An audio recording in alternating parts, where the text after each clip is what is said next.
Parce que on a connu Christophe quand il ne connaissait pas encore le Seigneur, pendant quelques années. Hein. Il a résisté. Et Christophe, 7 ans.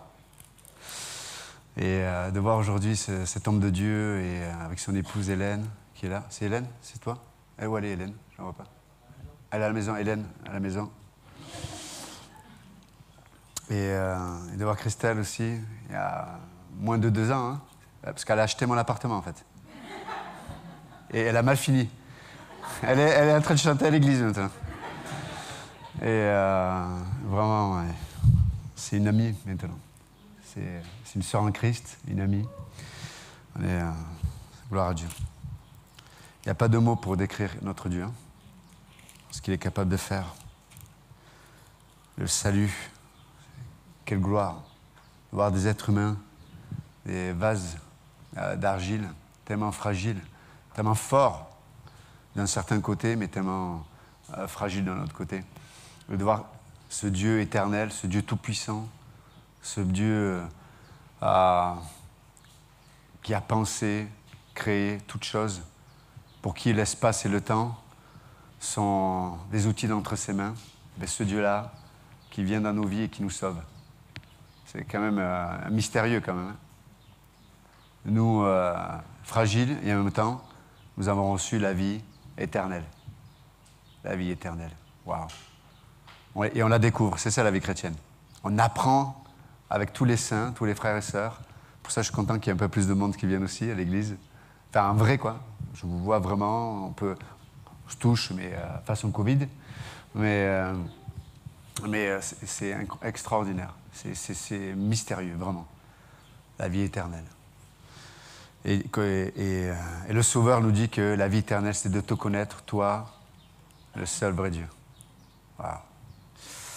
Donc, on va tourner ensemble dans le livre de la Genèse. Et on va regarder l'avant-dernier chapitre, hein, chapitre 49.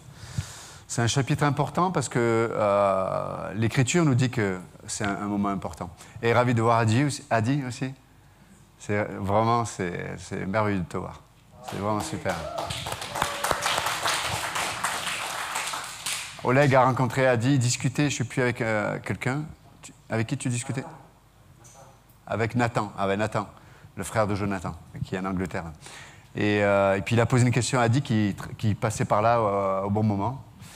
Et ils sont devenus vraiment amis, puis il fait un peu de sport avec nous aussi. Tellement de qualité chez cet homme, Adi. Mais il ne le sait pas, mais nous on te le dit, Dieu te cherche. Dieu t'aime, Adi. Dieu t'aime, vraiment. Jésus t'aime. OK.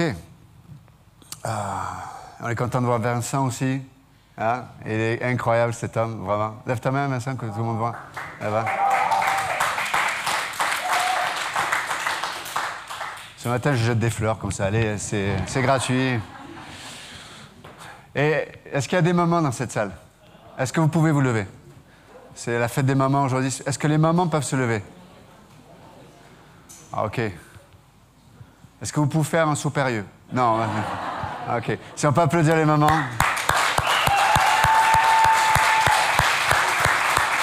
Merci à vous.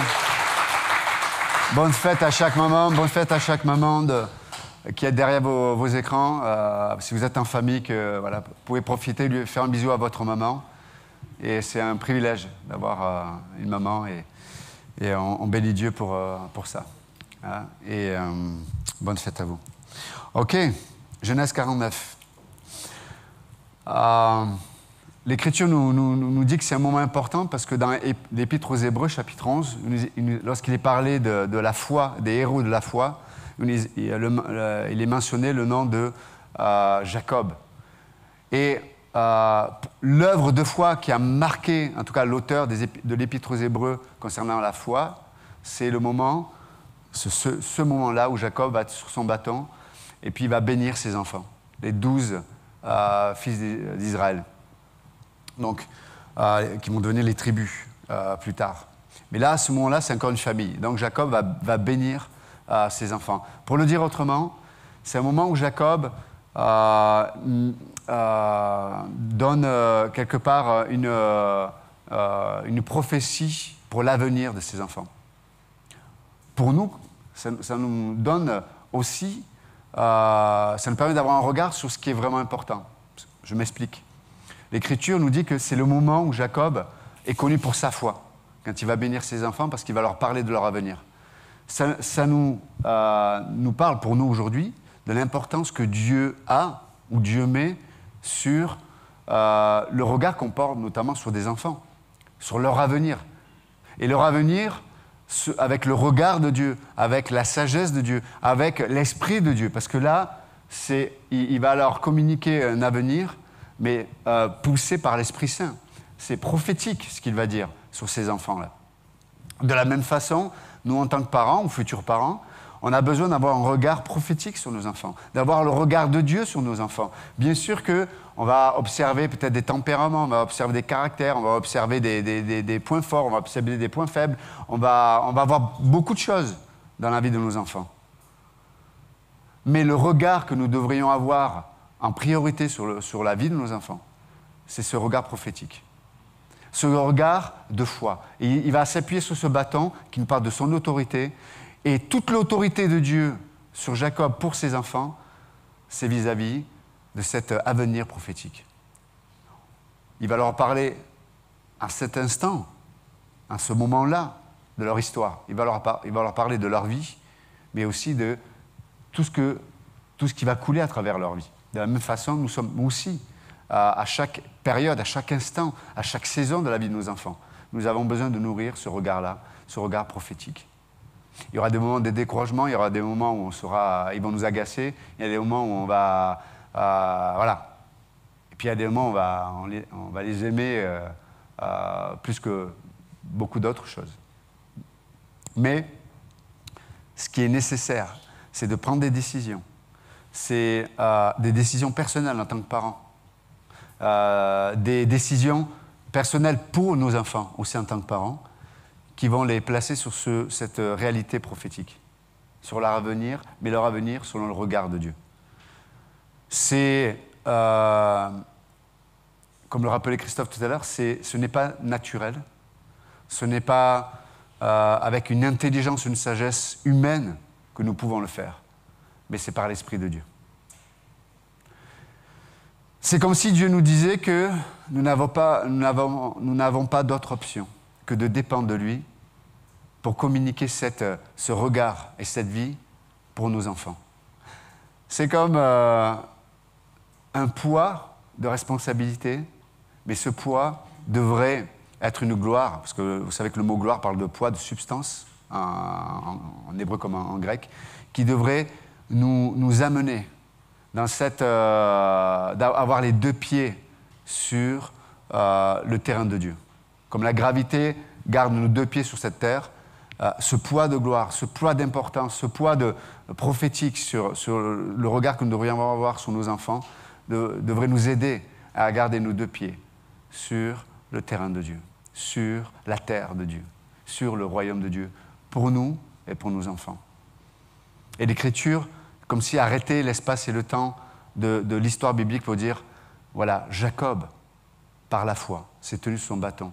Il était faible, il était âgé, etc. Tout ce que vous voulez. Il avait on va dire, tous les moyens de se dédire ou de ne pas faire cet acte prophétique, parce que c'est à travers cet acte prophétique qu'il introduit, cette bénédiction introduit les enfants dans le plan de Dieu, ou continue le plan de Dieu pour ses enfants. De la même façon, notre regard, notre façon de parler, soit va figer l'identité de nos enfants et leur avenir, soit va ouvrir une porte, celle du regard de Dieu, de la pensée de Dieu et de la volonté de Dieu pour eux.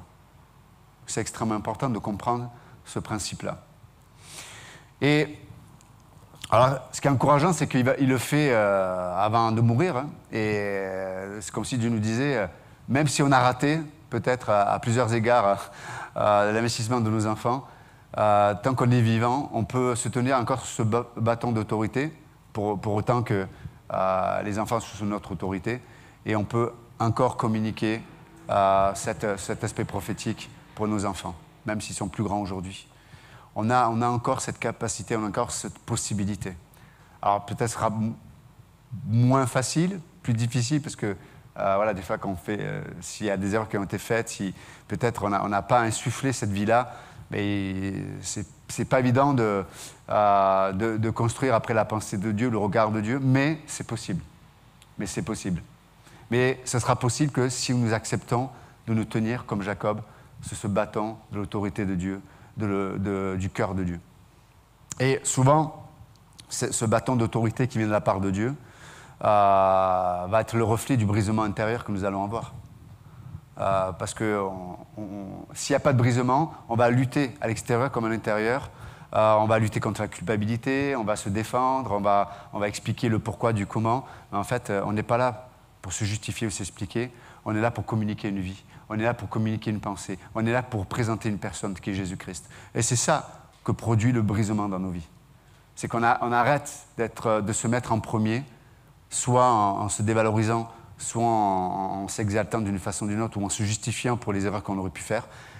On s'efface. Dans le brisement, on s'efface. Et c'est Christ, sa sagesse, sa pensée qui va être mis en avant. Et mes amis, ça produit quelque chose qui est éternel. Et c'est ce que fait Jacob.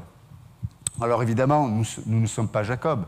Nous ne sommes pas le patriarche qui va amener plus tard la nation d'Israël, qui va produire le Messie, nous le savons. Mais il y a des principes spirituels qui sont extrêmement importants et qui sont là pour nous enseigner et nous parler.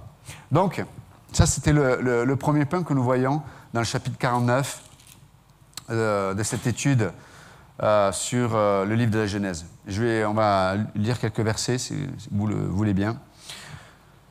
Jacob appela ses fils et dit « Assemblez-vous, et je vous annoncerai ce qui arrivera dans les jours à venir. » Alors, vous savez que dans l'eschatologie biblique, donc dans l'avenir,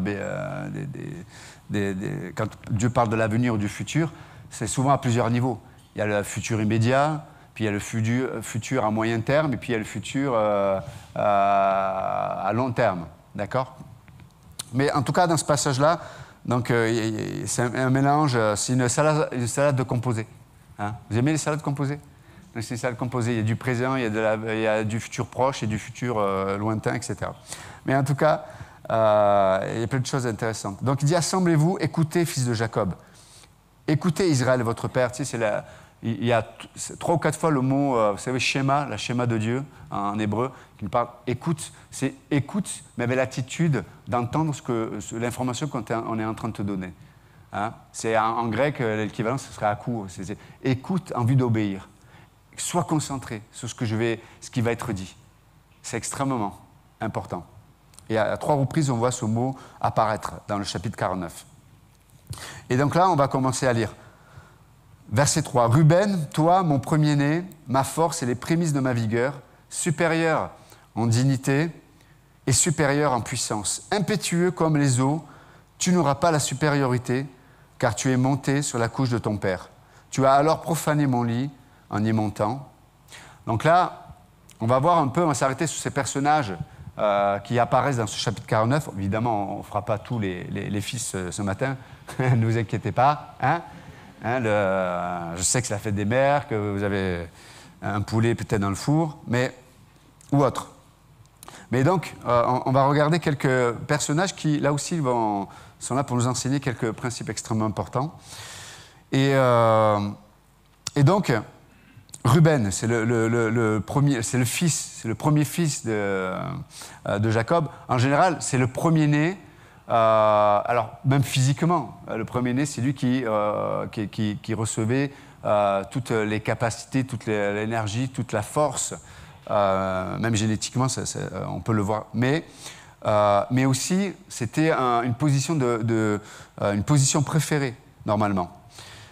Et là, on peut voir que Jacob donc dit, effectivement, c'est le fils de ma force, etc., etc. Mais Jacob nous dit que, en fait, Ruben s'est disqualifié. Et comment il s'est disqualifié ? Parce qu'il a souillé le lit de son père. Vous vous souvenez, dans Genèse 35, faut se rappeler que Jacob, donc il avait 2 femmes et des concubines. Et donc c'est comme ça qu'il a formé cette famille-là. Et donc Ruben a couché avec une des concubines de son père. Mais c'est intéressant ce que nous dit l'Écriture sur ce point-là, parce qu'il nous parle, notamment verset 4, de cet aspect du caractère de Ruben. C'est-à-dire qu'il est impulsif. C'est quelqu'un qui...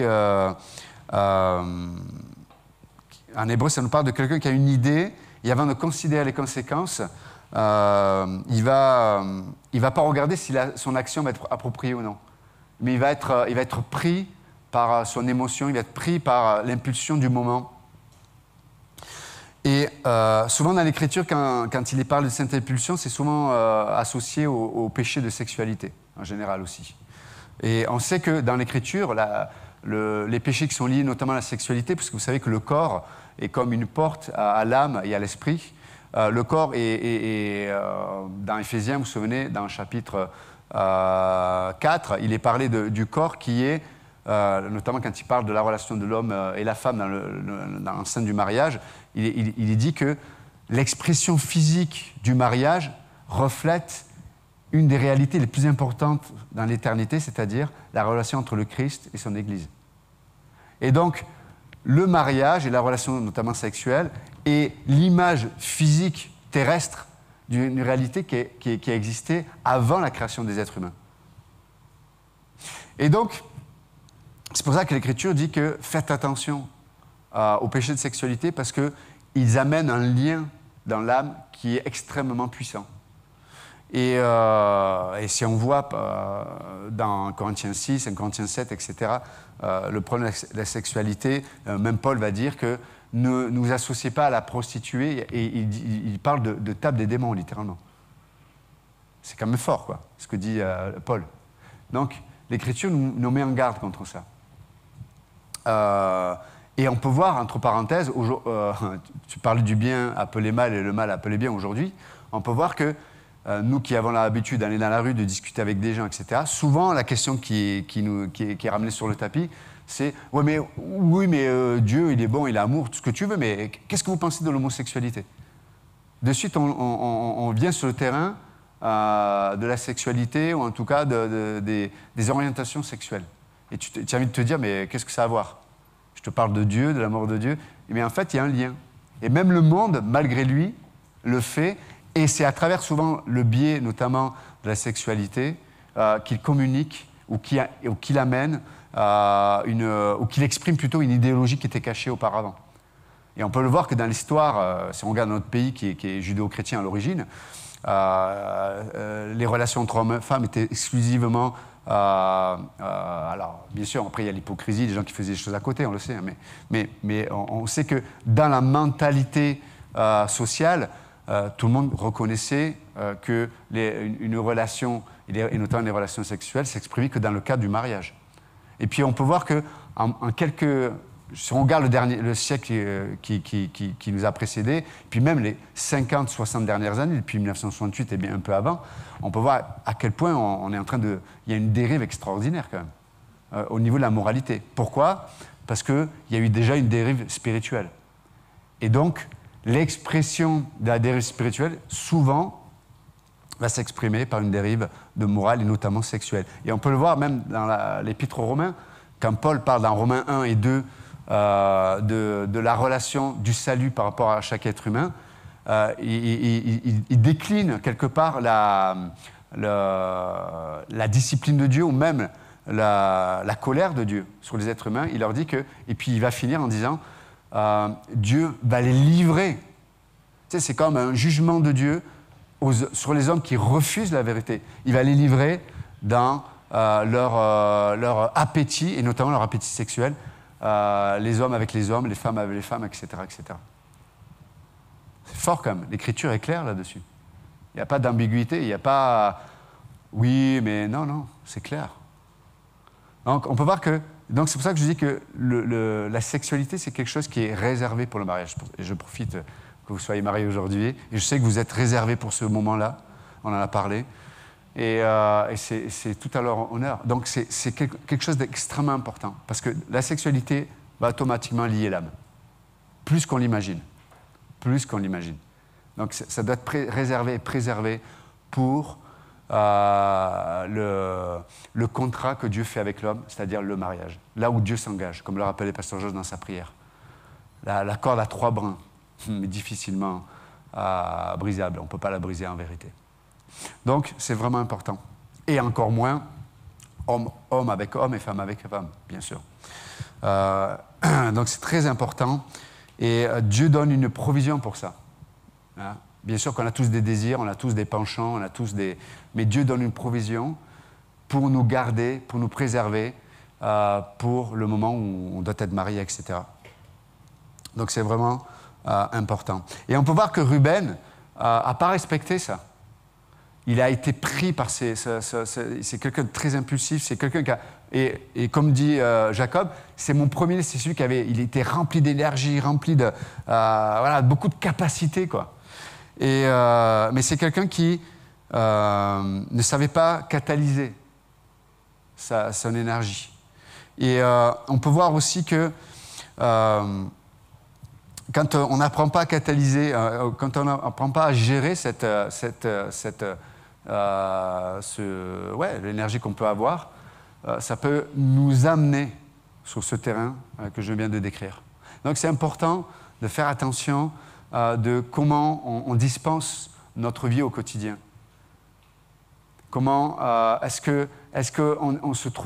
qu'on se place dans un environnement où on va apprendre à ne pas être submergé ou à vivre juste de façon impulsive. On est dans un monde, là, encore une fois, qui veut nous réduire à être des êtres humains qui répondant de façon automatisée à des informations. Hein?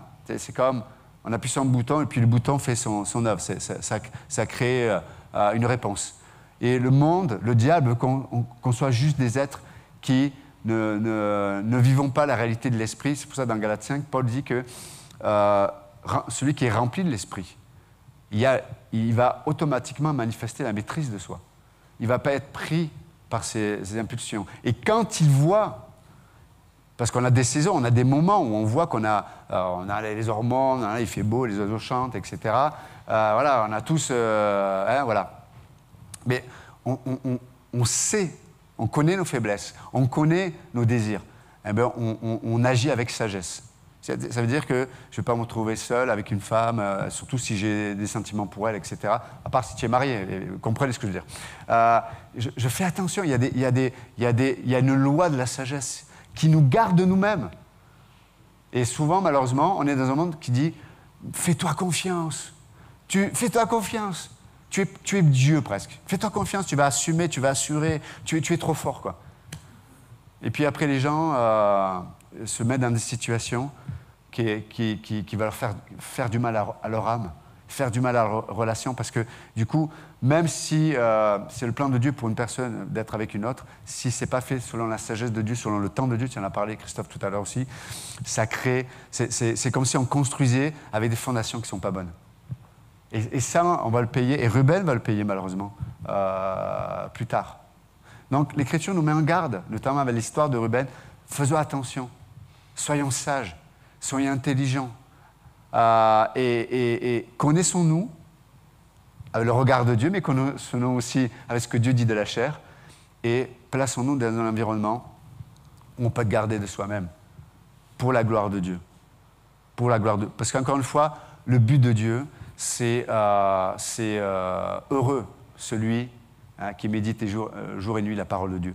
Le but de Dieu, c'est qu'il y ait cette béatitude. Heureux. Tu sais, quand Jésus parle des béatitudes, c'est le bonheur, mais selon la façon de Dieu. C'est heureux. C'est vraiment important. C'est extrêmement important. C'est le cœur de Dieu, c'est ça. Donc, il ne faut pas juste regarder ce qu'il ne faut pas faire, les interdits. Non, il faut regarder le cœur de celui qui nous commande ces choses. La nature de celui qui nous commande ces choses. Vous comprenez ce que je veux dire? C'est extrêmement important. Et si on lui fait confiance assez, mes amis, je vous assure, il nous amène dans de verts pâturages. Même dans ces domaines-là. Je vous assure. Donc, attention à ce côté impulsif dans lequel on veut nous faire vivre, à plusieurs égards, où on ne sait plus prendre du recul et se dire, attends, si je prends cette décision-là, si je me laisse aller dans cette relation-là, qu'est-ce que ça va produire? Qu'est-ce que ça va produire? Qu'est-ce que Dieu en pense? Alors peut-être que je m'en fous de ce que Dieu en pense, mais si on est croyant, on espère au moins se poser la question, qu'est-ce que Dieu en pense? Et si Dieu en pense pas forcément du bien, pourquoi? Pourquoi Dieu en penserait pas du bien? Ou pourquoi ça ne correspond pas à la pensée de Dieu? Encore une fois, le diable voudrait nous faire focaliser juste sur, voilà, tu vois, Dieu ne veut pas que tu sois heureux. Dieu veut t'enlever quelque chose. Non. Dieu veut te garder de quelque chose. Et Dieu veut te donner son meilleur. Toi, tu vas prendre ton meilleur. Mais la sagesse nous apprend à recevoir le meilleur de Dieu. Ce n'est pas la même chose. L'homme impulsif, Ruben, lui, l'a pris. L'homme qui se place et qui se soumet à Dieu va se retrouver à un endroit, il va apprendre à prendre ce que Dieu va lui donner. C'est ça le vrai bonheur. C'est ça la vraie béatitude. On va être réellement heureux. Et il y aura des épreuves, il y aura des tests, tout ce que vous voulez, mais la fondation, la maison sera solide. Parce que Dieu, Christ lui-même, sera à la bonne place, la première place. Donc, de façon pratique, c'est important aussi, si on est impulsif dans certaines sphères de notre âme, de notre vie, c'est important d'avoir de la sagesse aussi. Tu vois, pour ça qu'on fait du sport un peu à l'église avec quelques jeunes, etc. C'est bien, ça calme ça. Hein, quand les hormones sont excitées, vous venez me voir, je vous fais une petite séance de sport, vous allez voir, ça va vous calmer, vous allez bien dormir la nuit. D'accord? Mais il y en a qui ne se dépensent pas assez, il y en a qui ne font pas ce qu'il faut, et du coup, ils se placent dans un domaine, ils n'auront pas la capacité de lutter de la bonne façon. Vous comprenez? Donc c'est vraiment important, faites attention à ça, à être sage dans notre façon de dépenser notre énergie, notre façon aussi de nourrir notre esprit. Si toute la journée je regarde des choses qui n'ont pas de valeur, tu sais, il y a des séries, des films qui sont nuls, quoi, mais ça vaut rien. Mais les gens, ils passent leur temps à regarder ce genre de choses ou des informations. Et en fait, ton âme devient une poubelle. Et après, quand on se retrouve face à la tentation, ben, vu que tu as nourri ton esprit et ton âme de choses complètement naturelles, complètement charnelles, ben, la tentation, elle déroule juste le tapis rouge. Hein. Et tu seras sans puissance, sans autorité pour lutter contre la tentation. Mais en fait, tu étais tombé déjà. Enfin, tu étais déjà tombé avant de tomber. Ce que je veux dire par là, c'est que comme tu te nourrissais de pensées, comme tu te nourrissais de choses visuelles, comme tu te nourrissais ton âme, non pas avec des bonnes choses, non pas avec les choses qui nourrissent ton âme avec les choses élevées.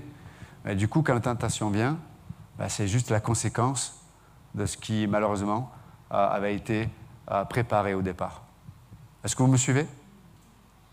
Donc c'est vraiment important d'avoir de la sagesse et de demander à Dieu de nous aider. Parce que nous, on ne se connaît pas comme il faudrait se connaître. Même notre chair, des fois. Que Dieu nous aide avec ça. Prions Dieu. Hein, qui nous donne la sagesse, le courage, sa lumière. Comme dit le psalmiste, c'est par ta lumière que nous voyons la lumière. Psaume 119, 105. Le psalmiste nous dit aussi que c'est ta parole, une lampe à mes pieds, lumière sur mon sentier. On a besoin de Dieu, mes amis. On a besoin de sa parole. On a besoin de dépendre. Et la meilleure arme contre la tentation, la meilleure arme contre la chair et le naturel, c'est quoi? Je l'ai dit tout à l'heure, c'est le brisement. Seigneur, brise-moi intérieurement. Brise-moi pour que je sois disponible et disposé d'être malléable entre tes mains. Il n'y a que le brisement, mes amis. Le brisement, ce n'est pas juste les choses difficiles qui nous arrivent. Ce n'est pas les blessures du passé, ce n'est pas ça le brisement. Le brisement, c'est de tout son être, diriger notre esprit, nos pensées, nos émotions pour connaître Dieu. Et alors que nous fixons notre regard sur Christ, selon Hébreux chapitre 12, Dieu va nous aider. Dieu va nous révéler ce qui est réellement important. Ce qui est réellement important. Des fois, vous savez, les gens sont choqués parce qu'ils vivent leur vie comme si, avec leur rythme, etc. Puis à un moment donné, il y a un accident qui arrive, il y a une maladie qui arrive, ou la mort arrive. Tu sais, c'est comme, mais je ne suis pas prêt. Tu ne seras jamais prêt. Mais je n'y pensais pas. Ben oui. Et en fait, quand on marche avec Dieu, c'est une image, mais quand on marche avec Dieu, Dieu nous prépare aux choses parce que notre âme est aiguisée pour les choses qui sont vraiment vraies.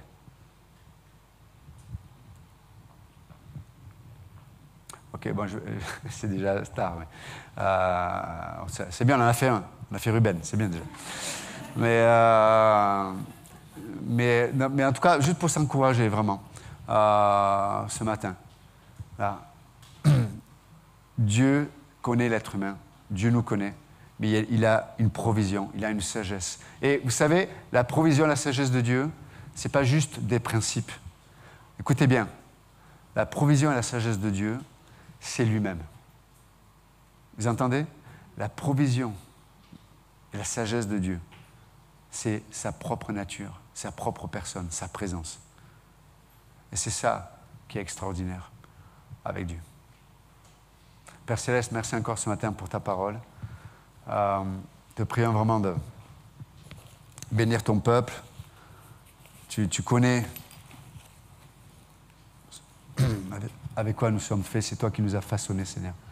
Comme disait le psalmiste aussi, notre âme est attachée tellement facilement à la poussière, aux choses de ce monde, aux choses qui sont en bas.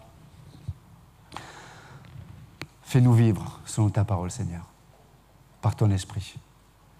Tu connais nos défis aux uns et aux autres. Tu connais peut-être nos habitudes ou peut-être nos addictions, peut-être dans les domaines que j'ai cités ce matin ou d'autres. Tu connais, Seigneur.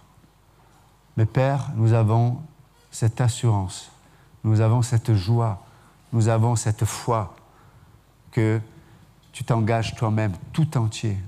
Tu t'engages par ton esprit, tu t'engages par ta puissance et ton autorité à nous donner une provision, à nous donner une sagesse qui va nous faire goûter les réalités éternelles, même dans ce temps terrestre. Non, merci Seigneur. Sois élevé, glorifié. Si ce matin quelqu'un ne connaît pas le Christ, si quelqu'un n'a jamais entendu ou n'a jamais reçu, si jamais vous avez peut-être entendu parler de Jésus, mais vous ne le connaissez pas personnellement. Vous ne savez pas qu'il est réellement vivant. Vous ne savez pas qu'il est réellement là. Mais ce matin, vous pouvez lui dire, Jésus-Christ, j'ai peut-être entendu parler de toi, mais je ne te connais pas. Je reconnais dans mon âme, dans mon cœur, tellement de choses qui démontrent que je suis perdu. La solitude, l'enfermement sur mes propres désirs qui peuvent me faire du mal et faire du mal aux autres. La Bible dit que c'est le péché. Et ce matin, vous pouvez donner votre cœur à celui qui a vaincu le péché, à la croix. Et vous pouvez lui dire, sauve-moi Jésus. Sauve-moi, je veux te connaître. Et donc, si vous avez fait cette prière, peut-être avec vos propres mots, la Bible dit que vous êtes devenus enfants de Dieu. Non pas nés de la chair et des os et du sang, mais de l'esprit. Donc, Seigneur, bénis cette journée, bénis les moments encore dans ta grâce, que ce soit un jour de joie, mais un jour où on peut être concentré sur ce que ton esprit a dit à ton Église. Dans le bon nom de Jésus, nous prions. Amen. Que Dieu vous bénisse. Merci.